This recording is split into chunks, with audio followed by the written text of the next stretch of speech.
Welcome to the Voices That Propel Us, stories of justice, action, and community, a space where justice meets action and community voices rise. Each episode, we bring you stories from the front lines, changemakers, disruptors, and everyday heroes who are building a more just, equitable, and liberated world. This is more than a podcast. It's a call to listen, learn, and move together.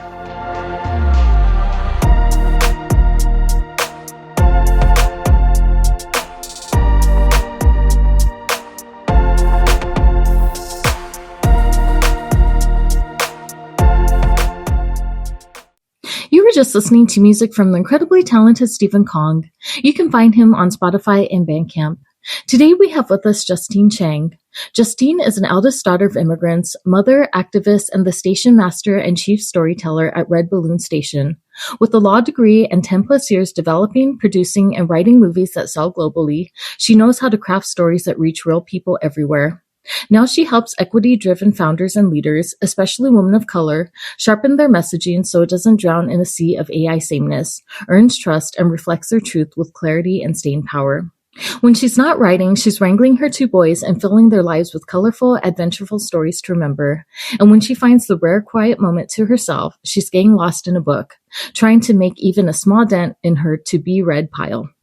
Well, hi, Justine. I'm so excited and so grateful that you're taking the time to be here today. How are you doing today? I'm good. How are you? I'm good, good. You know, as I mentioned to you before the recording, I think you do incredible work around storytelling. And, you know, I think we have a lot of similar perspectives and values, and I can't wait to see how this conversation will go. Same. And also, I just have to say, I like your little plants in the background. Oh, thank you. Thank you. They're really cute. I appreciate that. No, so just starting off, you describe yourself as an eldest daughter of immigrants, mother, activist, and storyteller. So how do these identities shape your sense of justice? That's funny you asked that because I think especially the eldest daughter identity, I didn't quite realize fully until maybe more recently, especially as more people are having that conversation. Or I think a friend of mine mentioned it one time and they're like, oh, eldest daughter. And I thought, oh, I guess that's a thing. But I remember being a child and I have a younger brother. He's 3 years younger than me. Okay. And one time, my mom was asking me to do dishes and I was in elementary school, so I was still young.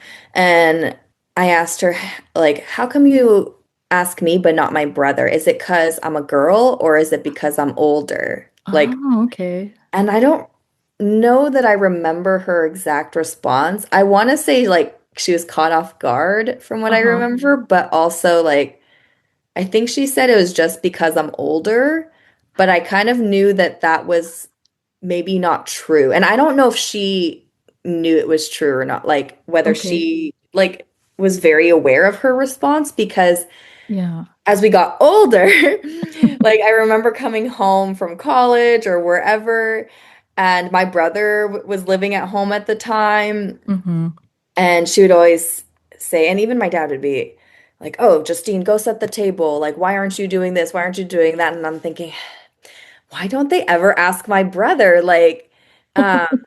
There's he lives here, you know? I feel like I'm almost like a guest now because I'm just visiting, right? Okay. But I guess you're never really a guest in your childhood home, right? Right.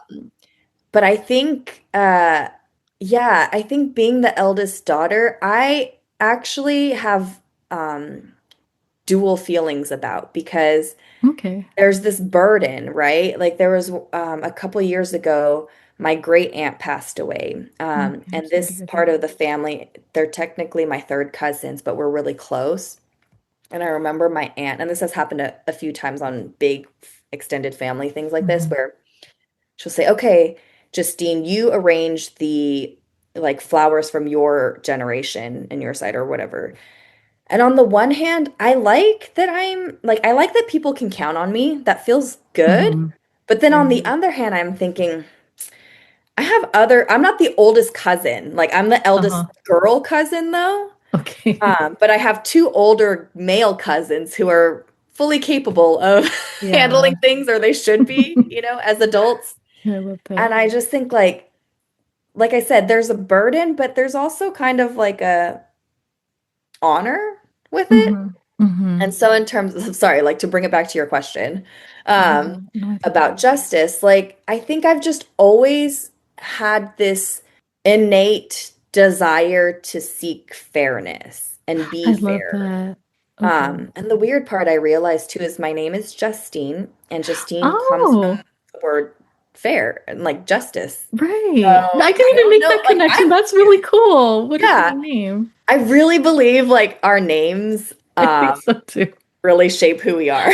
And I don't know how, I don't know what kind of like magic that is, but I find that to be so funny too, because I don't know, just a silly story. So my daughter, she had like two guinea pigs. One of them was oh, named Chewy, but the one that was named Chewy ended up like chewing everything. And she didn't name him Chewy because he chewed things, but like as we had him more, like he would chew off her hair, he that's would so chew things, funny. and we're like, yeah, Chewy. But that's a silly animal. But Yeah. like I've seen it with people, so I'm like, your name really fits you, and Yeah. I agree with you too. There's something magical that might be happening behind the scenes. Yeah.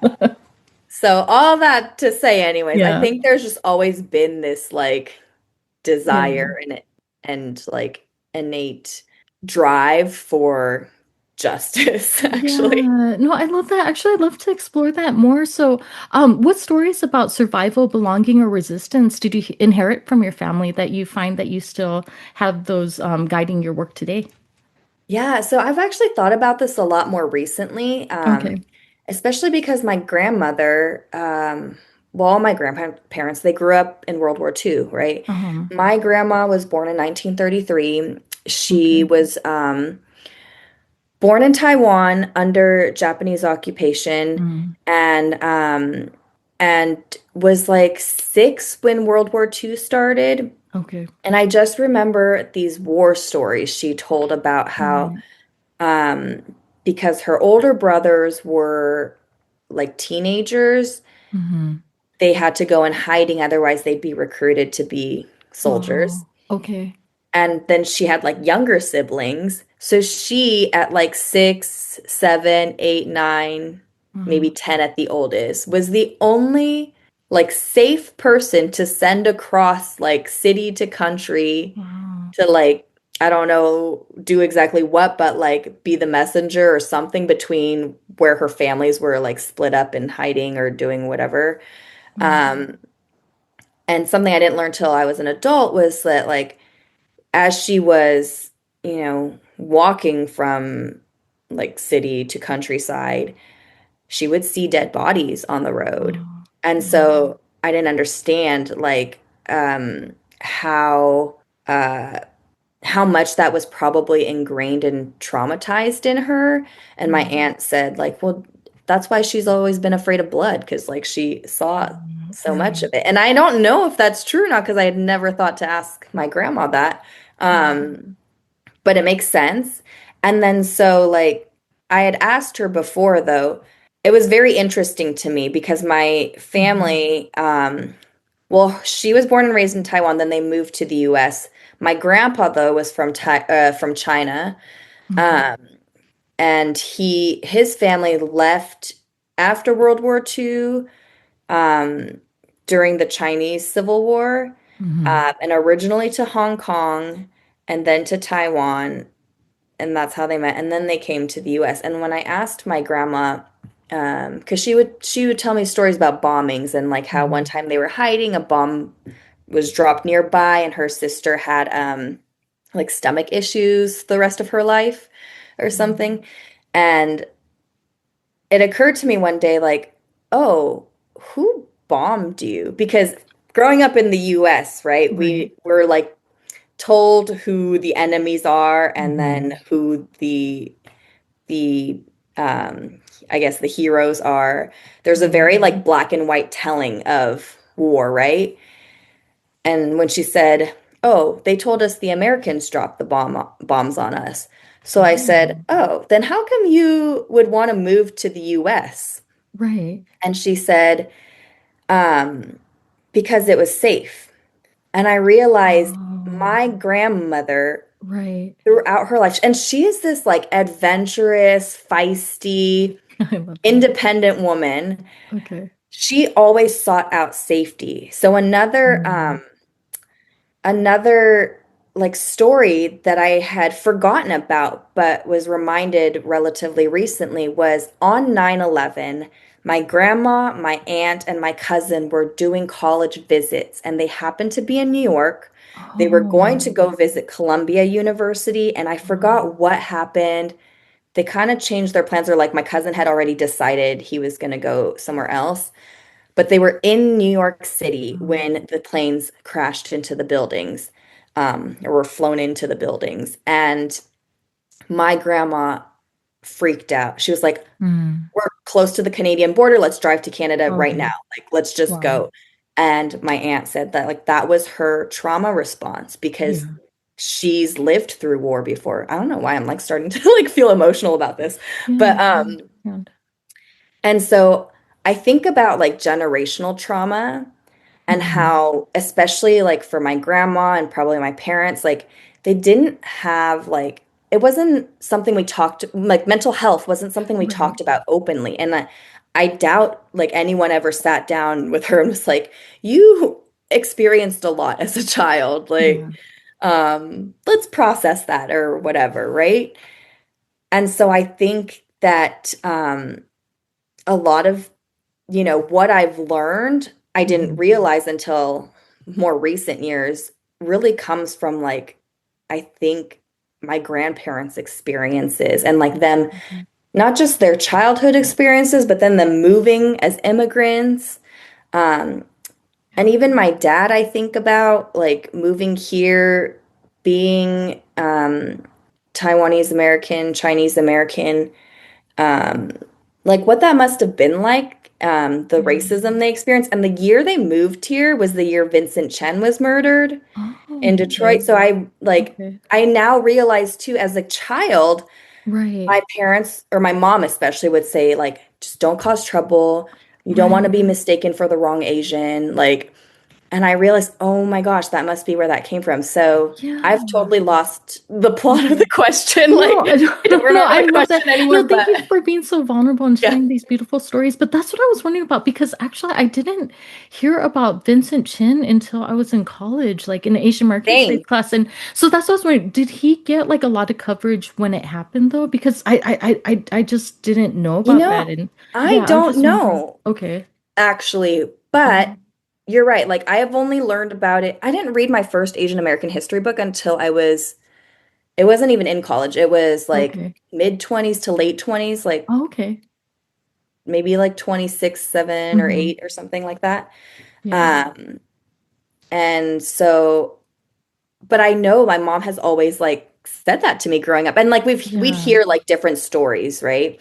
Mm-hmm. But it only occurred to me recently that they moved here the year Vincent Chen was murdered. So I just assumed, Okay. actually, I don't Mm-hmm. know. Maybe she doesn't Okay. know that story, but I No, I just was wondering, assumed that maybe I she wonder if heard it it. was national news and it's just Yeah. something, because yeah, it's just something that never came up in like any history books or textbooks that I can remember. Well, it's like even with the Japanese internment camps, right? Yes, yeah. I Hmm. have a friend and I'm from Yeah. Torrance, so there's a Okay. lot of Japanese Americans here. Um, Right. and we learned about it, I think, because of where we are, but also Hmm. my a lot of my friends are Japanese Americans whose parents, Right. or not parents, but grandparents were in the camps. And Yeah. I have one friend who said she had never heard about the internment camps until it was like a history class in high school, I want to say, Okay. where there was just a little blip No, in the that's what I've history heard. book Little about it. like, yeah, like a Yeah. little blurb at And the then side. she Right. was very confused. She said she's like, I never heard of this. Like my grandparents didn't go through this. But she went Okay. home and asked and then found out it Wow. was true.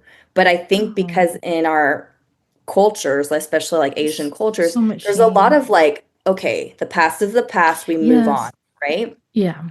So, um, yeah, so it's like a lot of relearning, I think, or not even Right. relearning, like learning for the first time.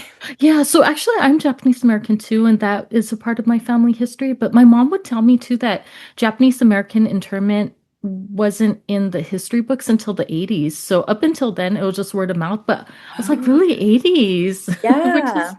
kind of late. Yeah, and then, Well, yeah.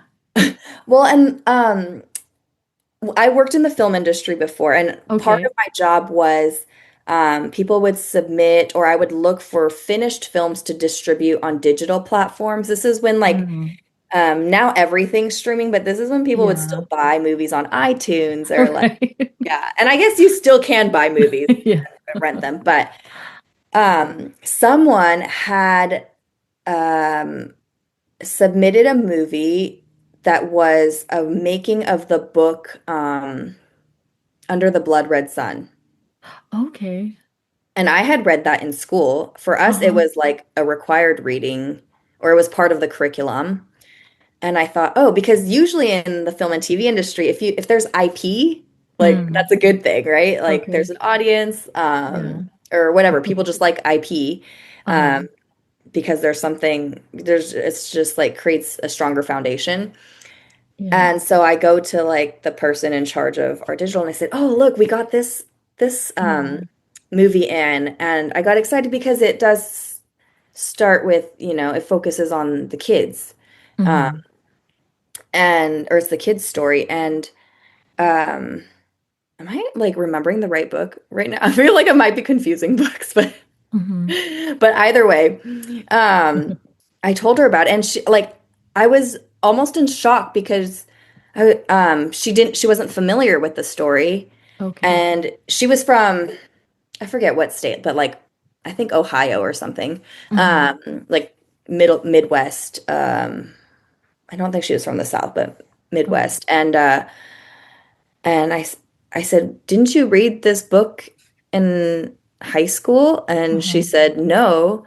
Um, and it was the first time I realized, oh, not everybody learns about this history. Like, Hmm. I happened to learn probably even more about it just because my friends' families' Right. histories, and like, I'm thinking specifically of like my Girl Scout troop because Uh-huh. those are like my Oh, best friends growing up. cool. And I think because the moms made it a point to like take us to the museum, like the Japanese Yeah, I American love Museum, that. and like That's cool. show us and teach us the history because actually I don't remember what I learned about it in school. Like I don't remember too much Uh-huh. of that, but I remember Hmm. so much more through my Girl Scout experiences I love that. and therefore like my friends and their families. Yeah. Um, so yeah. Yeah. No, I love that. Thank you so much for sharing that. That's really wonderful. And I'd actually love to talk with you more about storytelling because I know how important that is to Mm. you. So, was there a moment when you realized that storytelling wasn't just creative expression, but it could also be used as a tool for power and change? Ooh, that is a really good question. I am having a hard time remembering when exactly I Okay. connected this dot Mm. because I know I've always wanted to be a storyteller. Okay, I love Um, that. Even since when I you were was, young? yeah, since I was six. Wow, that's cool. Because I That's read Anne of wonderful. Green Gables and I think I Uh-huh. just wanted to be Anne. Like I even wanted to dye my hair red. Okay.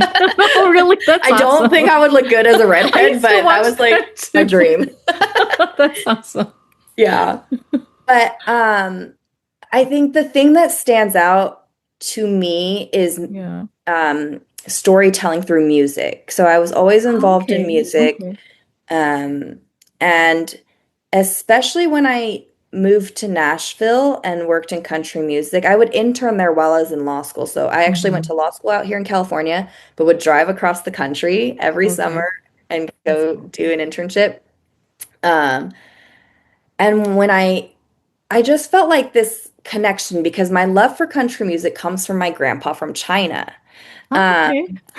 That's cool. he was very like Western, like bolo wearing, like Uh-huh. leather branded belts with the silver buckles and like Yeah. wore cowboy boots and stuff, and was really tall.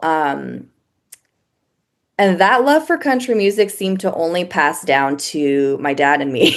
Like Okay. nobody else. My Okay. uncle, my dad's brother, like is a Pink Floyd fan. Right. That's Um, awesome. and I just like felt like, okay, if my grandpa from China and Hmm. me, a Chinese American from LA, can love country music so deeply, there is like power in connecting. Yeah. through these stories, through music. And Yeah. even though I did not grow up in the countryside, the Uh-huh. storytelling is, I don't want to say simple because people do often like, I think, judge country music as being like Mm-hmm. simple in a negative way. But I think Okay. simple in a way that it relates to so many people, like, right? Like we struggle with Mm-hmm. work, we struggle in our relationships, Yeah. um, we find love in relationships. All of that is a way to connect, Yeah. whether we relate directly to the story or not, like the specific story. But it's more Mm-hmm. like the emotional connection, the situational connection. Right. And so, like, being in a town with storytellers, Mm-hmm. just it inspired me to like really, um, I think, like immerse myself even more in storytelling and see how I can find ways to connect people. But I've always been driven that way. Like even in, I think I remember our middle school eighth grade project. Uh-huh. I don't remember what the purpose of it was, but my Uh-huh. my project was also like looking at music from around the world and Oh, connecting that's it so to each cool. other, or like um and my gold award for Girl Scouts was also like similar along those Uh-huh. lines. And so when I was in law school, I knew either I was going to go work for something like the UN or somewhere where I Okay. could do like social justice humanitarian work. Mm-hmm. But then I thought, what if maybe, because I'd grown up, I told you, like doing music, I was in theater, maybe I would give the entertainment industry a chance Uh-huh. to see if I like the business side of it. I love that. Um, and so that was the other option. And when I was immersed in Nashville and the country music scene, I just like knew that there was power in storytelling. Mm-hmm. And so when I graduated law school, I kind of knew going in I probably didn't want to practice, but I knew the education Okay. was invaluable. And it was the first time my aunt or Uh-huh. anyone has really said this to me where I graduated law school, didn't want to practice, and she Yeah. goes, I'm disappointed. Like you could Mhm. be like changing people's lives, Yeah. writing laws and all that. And actually, technically, anyone can write a law, like Oh, write a law. Like you can like okay. propose, yeah, legislation and stuff. Oh, well, So that's good to know. yeah, Okay. Yeah, that's but something I'm so unfamiliar with that field. yeah, but But like, but yeah, and I just told her, and I knew she couldn't understand. I think to this day, like people don't understand. And this is my most liberal aunt, like the okay. one who, yeah, Yeah. uh, would be the most understanding. She has said this to me a couple times, even now.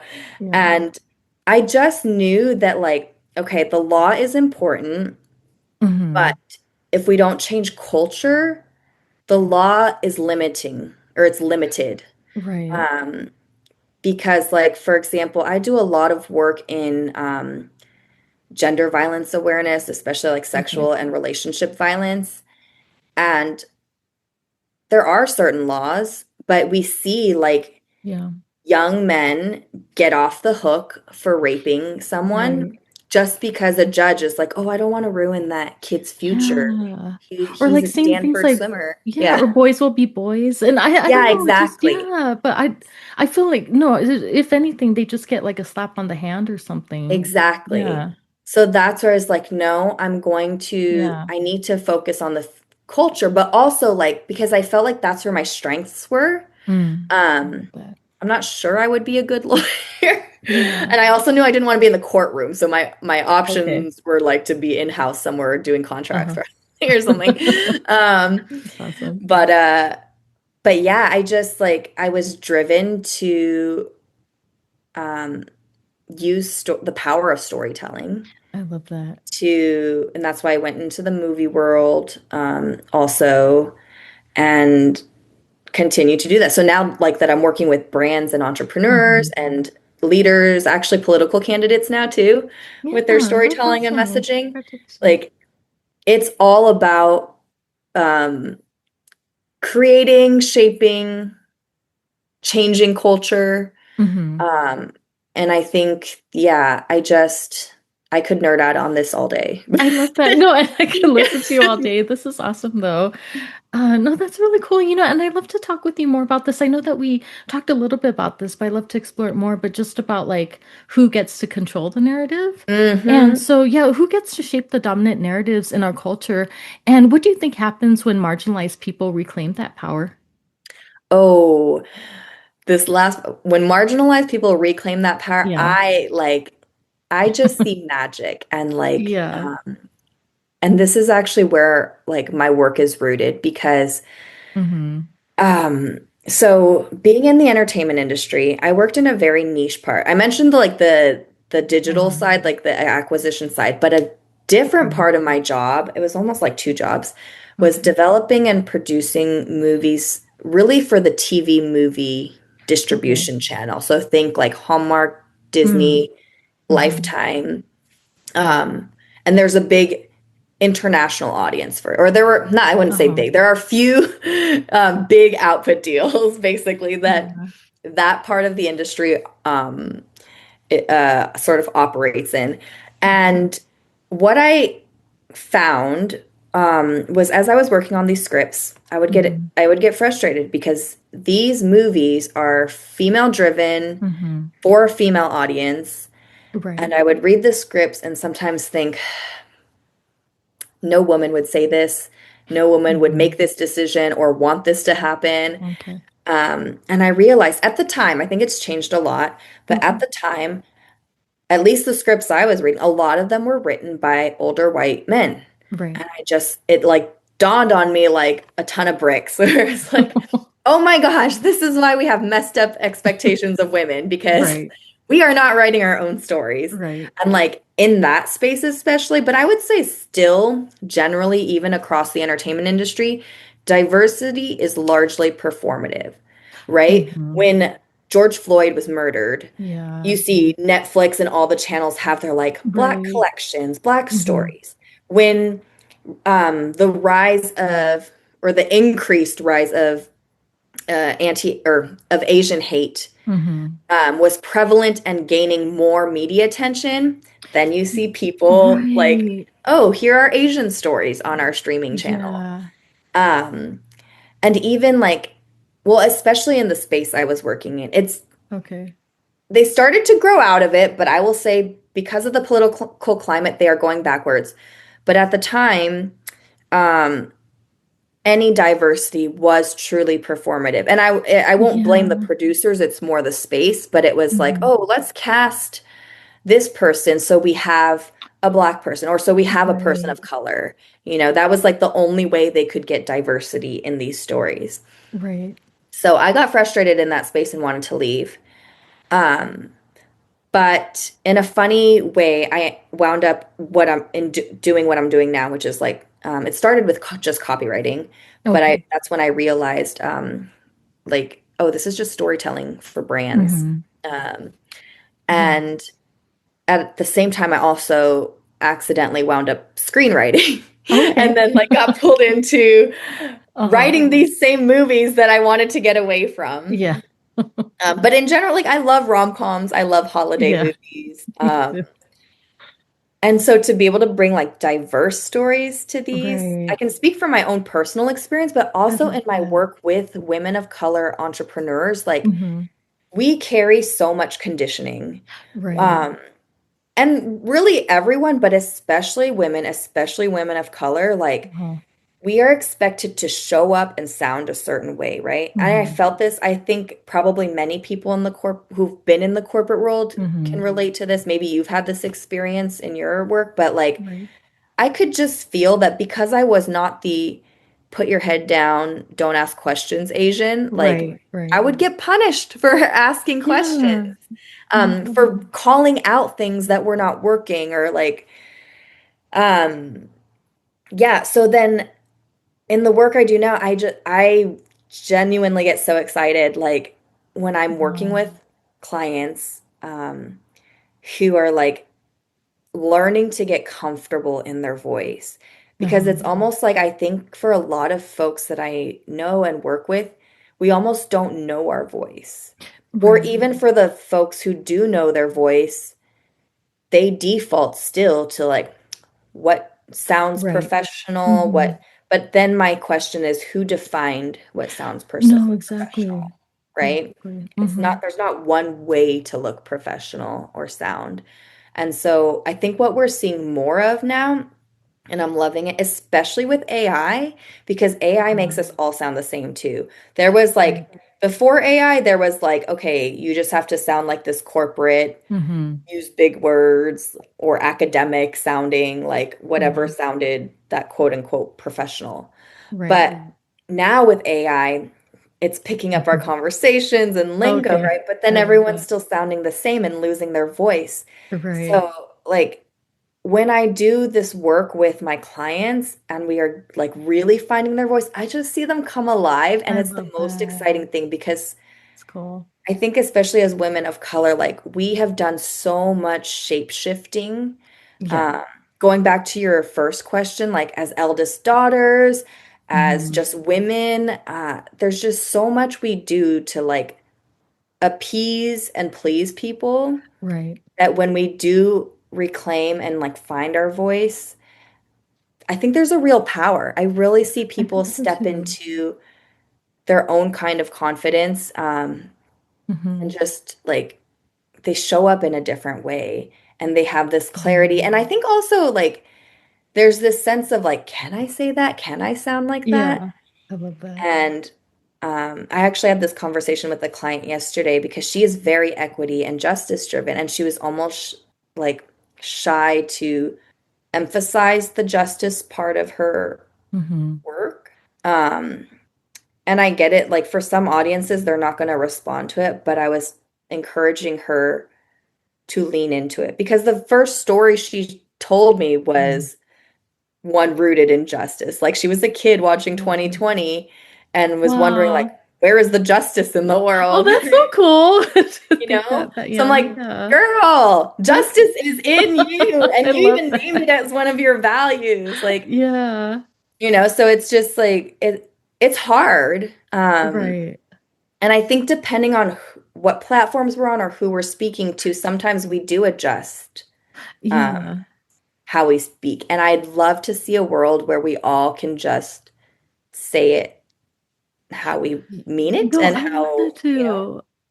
Yeah, I'm wondering too, because I feel like I recently read an article about this, but so again, I'm not familiar with this build, so I do apologize, but it was saying something where like in entertainment, like Hollywood movies or series or whatever, like they're told that like it won't be successful unless you have like a white character in it. So I was just wondering, like, did you receive that kind of pushback? Or because I'm wondering, like, how can we really tell our stories, but then also be like, oh, you can't do that unless you have like a white person, not just a white person in like a side character or something, but like in a main character role or some kind of Yeah, significant role, though. Because I've heard that even in the media that I consume, I also notice that, like, in a predominantly like BIPOC, like, cast and story, like you still yeah. have that white person who's helping to carry the story along though. So here's what I will tell you. Okay. Let me try not to get lost because I get Okay. lost No, in I my own love this. No, stories. I feel like I could go down different rabbit holes with Yeah. you. This is really fun. Okay, with the entertainment industry, it is Yeah. in general, if we start with like basic, almost even psychology, if Uh-huh. you have a known name, people Mm-hmm. are gonna, and like a name that people like, people are gonna Right. go watch it, right? Uh, Yeah. like even like we look at Devil Wears Prada. We all love, well, I don't know about Right. everyone, but like those are generally liked actors. If you look at Mm-hmm. like Emily Blunt, Anne Yeah. Hathaway, Meryl Streep, right? Right. Um, you see those names, you're gonna go watch it. Right. Right. In the entertainment industry, I think, and I noticed this in music too, Mm-hmm. I think that decision makers underestimate audiences. Because on the Right. one hand, well, I won't speak for all parts of the Uh-huh. industry, but especially the world I came from that I just shared Mm-hmm. with you, there definitely was a time where they were like, no, no diverse leads. Oh. It wasn't a written rule, but it was Mm-hmm. definitely said, and like you could tell by the way people bought the movies. Okay. and the world is just very racist still. I will say Right. even in 2022, this was like Hallmark's most diverse slate. Wow. My first Christmas movie that I wrote Okay. came out that year on Hallmark Channel. It's called A Big Fat Family Christmas. It's supposed to be called Hmm. My Big Fat Chinese Christmas, and I actually never Okay. expected them to use that title, so I was Okay. surprised that they used any Oh, version of cool. the title. That's cool. But this one, I think it Uh-huh. did well for especially people who are like, oh, finally something different, right? The audience that Yeah. was like craving that, especially there's like people love Hallmark Channel. And I think especially, for Asian Americans, Hispanics, Hmm. um, who enjoy like good, clean TV, Uh-huh. they appreciated seeing something more reflective of Yeah. their community, I think. Um, but Hmm. it was really hard. I learned from the producers it was really hard to sell internationally. And that's because it's not Okay. just the US market Right. that's That's what I've heard racist, but too. it's Hmm. No, people are totally. like, I've heard I that don't too. understand they're Asian Americans. But you know what? Yeah. What I was really proud of for that story was that I did get to work in Asian American history. Okay. But on like if you took away the Asians and the Asian American history of set in San Yeah. Francisco, um, it is your standard Hallmark movie, right? Uh-huh. It is your standard Hallmark romance Christmas movie. It's Yeah. really not that different. The original Right. script we wrote was way different for sure. We like stripped it down a lot, Yeah. but it ultimately is your standard Hallmark movie. Okay. But like um, some people have a hard time like translating. Uh-huh. Oh, there's like people who don't look like us, or even like internationally, people when they, I had once heard like, oh, they don't want beach Christmas movies because they only think of Christmas as with snow. But like, what Okay. about people in like Australia who have Right. like Christmas during summer, or like even Hmm. in Hawaii or here in California, right? They need this Yeah. like wintry feel, like, um, but anyway, so I will say, I don't think anyone's saying we have to have a white lead, but the Mm. problem is that the that is the context like between the lines, or that's what's being said between the lines, right? Uh-huh. Right. And Right. also it's about name recognition. And so if the industry itself is largely and has historically largely been white, Uh-huh. then the people you know most are going to be Right. white leads, the people with name recognition, right? Right. And then also weirdly, I remembered noticing like they had AA content, African American, where like Hmm. if you had that's what they labeled it, but you could have like two black leads, but then it would be like it'd have to be like a black movie. You couldn't have like a mixed Right. race Well, no. couple. Um, Actually, there were like one of the first movies I worked on Uh-huh. when I first started working in film and TV. I didn't do a lot on it. It was like the tail end of that, but I remember Okay. getting to watch it and give some notes. It was Yeah. Meghan Markle was in it. And I Okay. remember being very like shocked and upset that they passed her off as white. Like, because Oh. like I don't remember the story to be honest, but Uh-huh. um I think like she maybe in the movie she had like a dead parent, like Uh-huh. or something. Or then because I was waiting for them to like show Okay. the black parent because her parent was white in the Uh-huh. movie. And Uh-huh. I think ultimately they did show a family photo, but she just had two white parents. And it Okay. wasn't like Bridgerton where we're just like ignoring race, right? And like Okay. making a cultural or political statement. It was literally like them just passing her off as white. Oh, wow. Um, and so yeah, so I think there's a few different things happening, but it's like one, it's like depending on the niche and area you're in or we're talking about, there is Mhm. sort of like conscious racism. There are times where I think it is conscious, but other times it's like Right. that name recognition Uh-huh. piece. And like Yeah. obviously the industry has been white basically. Right. Um, so then the people with bigger name recognition are going to be white. Uh-huh. Um, And then, but also I mentioned earlier that I think that decision makers underestimate audiences Mm. because I Yeah. remember being at a film festival in Bentonville, Arkansas. That is, if you don't know Okay. Bentonville, Arkansas, that is the headquarters of Walmart. So they Oh, okay. actually Okay. over there have an incredible um, film festival every year, and it's very female focused and female Uh, driven. okay. And I remember checking out one movie. It was an indie movie, definitely no names. Uh-huh. Um, and it was about, I want to say it was an LGBTQ movie. Okay. I don't remember the story. I just remember the audience's reaction because I was thinking, oh my Mm. gosh, we're in Arkansas. Like, Okay. are people gonna receive this movie? Okay. But I guess if you're at a film festival, you probably are Okay. gonna Right. be more open-minded. But it just made me think, like, I really think people underestimate audience, but also the power of storytelling. Right. Because I don't know if this happens to you or to other folks, but like Mm-hmm. sometimes I have a hard time recalling a certain story or events, but I Mm-hmm. remember the feeling it gave me, right? Uh-huh. So if our story is one that like evokes certain emotions that make us feel less alone, make Yeah. us feel joy, make us feel Right. human, basically, people, the right people, for the particular story will still like soak it in and enjoy it. Or I don't know if Mm. enjoy is always the right word, but like I just remember this like white, like older white Southern lady, because Mm-hmm. even though that film festival has gotten, I think, more recognition over the years, and it's not Mm. like the tiniest film festival, but it is in a tiny town.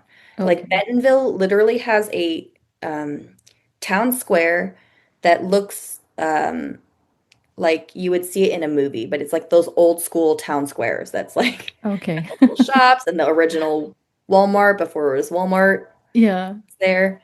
Okay. Um, and she was just like, I remember her being so moved by the story and like so grateful for it. So I don't know if like maybe Oh, she had a daughter that was LGBTQ, or okay. if maybe it was her own personal experience or Mm. something. Mm-hmm. But I do often feel like decision makers underestimate audiences. Right. And yeah, and I remember seeing that in the music industry too, in terms of like what songs they pick as singles, Uh-huh. right? Like, um, I Right. find if you listen to an album, some of the best songs they don't play it on the radio because Yeah. they think it's like it's not catchy enough. People always in the music Right. industry, they always want like an upbeat song. We need more Yeah, upbeat totally. songs. But Totally. I think when a song or like when a story is really good, people resonate. Just like when Everything Everywhere Yes. all at once, Yeah, right? all at once. Like, or Yeah, that yeah, I know what movie you're talking yeah, about. that was just a really good story, Yeah, I right? think so too. Brilliant Right. storytelling. Right. So, um, yeah. Yeah. No, thank you for sharing that. I love listening, just to your different perspective and everything. But, I want to make sure that we briefly touch on this as well. Like, I love to talk with you about storytelling, in regards to children. So you Oh, talk yeah. about, filling your children's lives, with colorful adventure stories. So what do children teach us about imagination as resistance? And I love that connection too, just like, motherhood and everything. And just like, if you've seen that also like play into like how you show up with like social justice too. It's so funny that you Yeah. mentioned this Uh-huh. because I mean, I was going to do this, but Okay. I wasn't planning to do it this like so soon. Literally just prepared self-publishing my son and my's first children's book. Oh, But it was cool. all because like so where this came from is that Yeah. um one night I was lazy and didn't want to get up to get a book to Okay. read Oh, for bedtime. So we yeah. just started making up stories Okay, I love that. and I love inspiring their imagination and seeing where they go with it, right? Yeah, I love it. And with my older son, I can tell he's kind of like me as a child where like I think a little afraid sometimes to do things wrong or like I don't know how to do it. So it's like a Yeah. way for us to encourage him to like just run with his imagination and Hmm. like, it doesn't matter. There are no rules. You can just make up Yeah. what you want. And Yeah. so we came up with this story, and we just called it Yum Yum Land because it's I like it love takes place in this that. world where everything's made out of sweets and food and I love like there's that. like broccoli forest. Their house is made out of like candy and cookies and Okay. stuff, and there's a chocolate river. Uh-huh. And so yeah, with my kids, I mean my youngest is 18 months, so he doesn't get it yet, but Okay. he will one day. Okay. Uh it's, I think storytelling is so important for kids because if you think about it, a lot Yeah. of who we are, I think, is shaped by the early stories I agree. we're told and Hmm. hear. Like, I know for sure that I am a product of Disney, Right. and I'm realizing I don't. that it's problematic. No, me too. No, but the thing is, like, I'm also because I have a 10-year-old daughter too, and Yeah. I'm passing down these problematic like stories and video movies to her Oh, I too. correct stories. I'll Oh, change gee, the okay, story no, if that's it's good. like if I find it's not like Okay. actually, yeah. Okay, Like no, even that's with cool. well, there's the new Super Mario, but the one that came out first like a few years ago, Uh-huh. I loved playing Mario Kart with my brother, my Yeah. cousins, and Yeah, me I too. love the Super Mario world. Uh-huh. So I was excited to take him to that movie, Yeah. but I don't know if you saw it, but the movie is basically like Bowser is in love with Peach but angry because she doesn't feel the No, I same. didn't know that that was that whole story. Yeah, and so Okay. like he's like, "Well, if you're not going to marry me, I'm going to destroy everything, whatever." Like Yeah. that's the message, right? Oh And so I had no. to be like, "Okay, Yeah. what Bowser's doing is not okay. When we love someone, we don't hurt them, Oh, right? okay. No, I love you have those And just because discussions. they don't feel the same, we don't hurt them." Yeah. So storytelling for kids is so powerful. Like Yeah. I went back to watch Sailor Moon. It was on Hulu. It might still be on Uh-huh. Hulu. I love I Sailor Moon. love, That's what that right? was my gateway into anime, and I love anime now. But I went back and watched it and I was like, oh my gosh, the messaging in here is so terrible. Really? Like, I gotta go back to it. I don't remember. Maybe as a child I because didn't the recognize that first as episode, problematic. I think it was Uh-huh. the first episode, like Yeah. Serena's just obsessed with her weight. I So don't remember that. yeah, she's like Wow, that's obsessed with her weight crazy. and like worried about it. And I'm like, oh Dang, no. I don't remember any self-image stuff. Okay. It Yeah. probably as a young child it just went over my head. I don't Oh remember yeah, I think that. it mostly does, but I feel Okay. like those subliminal Yeah, messages, no, right? totally. Because as Right, girls, we right. grow up like Yeah, no, feeling totally. inadequate about our bodies. And so like maybe it Yeah, doesn't seem harmful in the moment, but like yeah, I think it's just building this foundation like, oh, we've got to be skinny. Like maybe it's not yeah. like we're thinking that right away, but Right, you right. know. And so even with like so I tried to get my kids to watch older cartoons, Okay. particularly because they are less stimulating. Okay. And I also just think the storytelling was better. Like there was a real Yeah. story Okay. being told in the shows that we grew up with. Uh-huh. But even like the Jetsons, and I love it, but Hmm. that first um episode, Okay. um I think it would go over my son's head for sure, but it's again a Yeah. message about a woman's body image. And it's like Jane, the Oh, mother, okay. she makes a joke to her 16-year-old daughter about like Yeah. her waistline or something. And of course, as an adult, Oh, I understand it. right, But right. again, it's those like little messages that Oh, maybe that's seem harmful interesting. or harmless in the moment, Okay. and I think really shape culture and really shape perception of how we Yeah. see things, how we see ourselves. Um, I Yeah. know, especially as an Asian American, growing up, like not seeing a lot of good, positive Asian American Right. representation. Hmm. That was really impactful on my own Yeah. cultural identity and journey. So I Yeah, think no, totally. storytelling is so incredible. I also believe that storytelling is one of our most powerful like tools and skills Hmm. because if you think about like from the beginning of time, how do we pass down or beginning of human time, like how do we pass Yeah. down like culture and tradition and values? It's Yeah. through stories, right? I our love kids that. don't understand complex things. My therapist is always reminding me that my son does not have Mm, critical thinking skills yet, and I'm being too right. complex with him.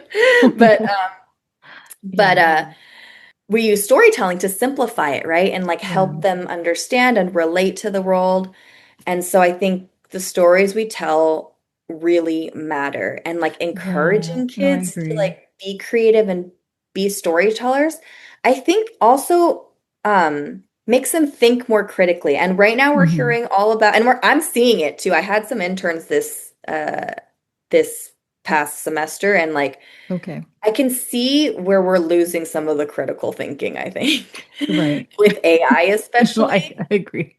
right? Yeah. Um, so it's something I've like actually more recently become more passionate about in terms of Right. like instilling more storytelling in kids. And the funny part is just this last weekend, I hadn't planned this or thought about this, but I went to check out a local, it's actually like a craft store, but I Okay. wanted to use it for my own in-person workshop that I'm going to do Okay. for entrepreneurs and leaders. Yeah. And and then I just started thinking like, oh, there's probably some collaborations here and that we Mm. could do. And then the woman who owns it said, "Oh, would you ever do a workshop?"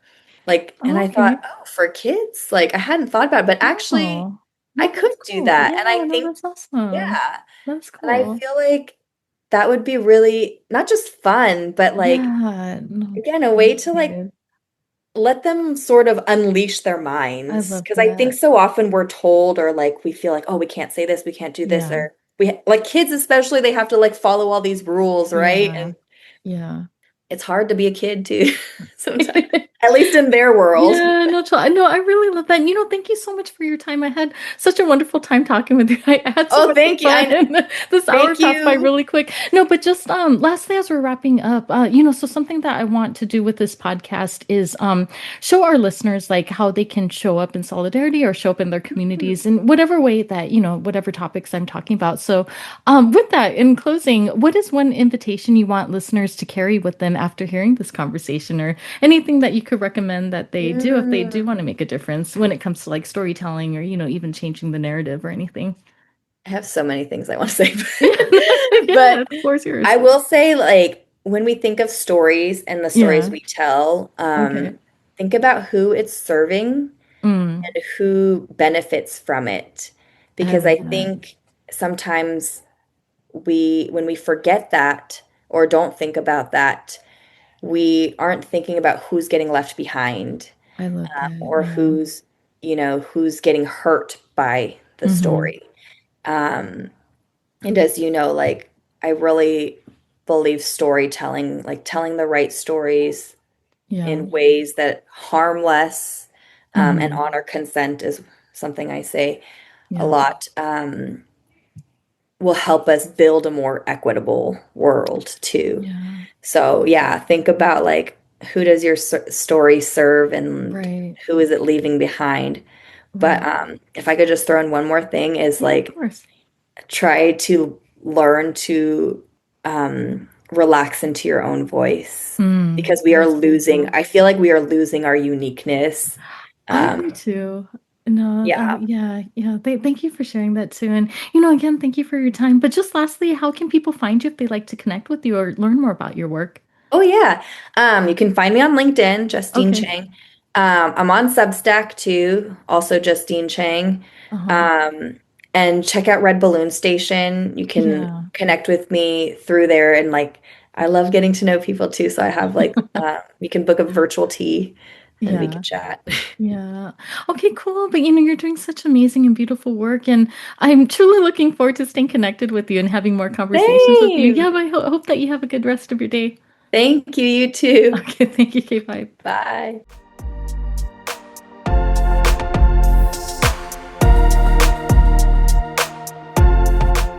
Thank you for being here and tuning in to Voices That Propel Us, stories of justice, action, and community.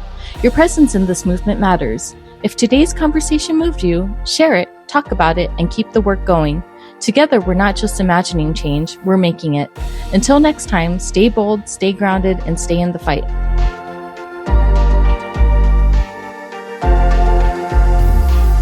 Every time I feel so mad inside.